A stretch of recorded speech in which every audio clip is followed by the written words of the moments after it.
Hi friends. అయితే నేను మా పక్కింటారు మేమందరము గ్రూప్ డి ఉద్యోగస్తులు. అయితే మాకేమైందంటే ఒక డిపార్ట్మెంట్ టెస్ట్లు పడ్డాయి. అందులోన నేను క్వాలిఫై అయిపోయాను గార్డుకి క్వాలిఫై అయిన వెంటనే మా ఆవిడ ఉంటుంది నోరు ఇల్లు పక్కింటదని చెప్పి వెంటనే దోబ్బుని పడిపోయింది. అక్కడ పడిపోయిన వెంటనే హాస్పిటల్కి తీసుకెళ్తే అక్కడ వారం రోజులు చూపించారు, తగ్గలే. మా ఆవిడే ఏమండి మన పక్కింటిలో ఒకసారి పలకరించలేండి అన్నారు. వెళ్ళాను హాస్పిటల్కి వెళ్ళి పక్కన కూర్చోను.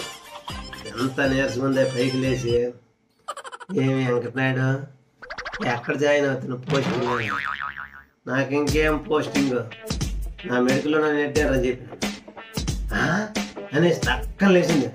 సర్రని ఫామ్లో లేచి అమ్మయ్యా పోస్ట్ రాలేదని చెప్పేసి పరిగెట్టుకుంటూ ఇంటికి వచ్చింది.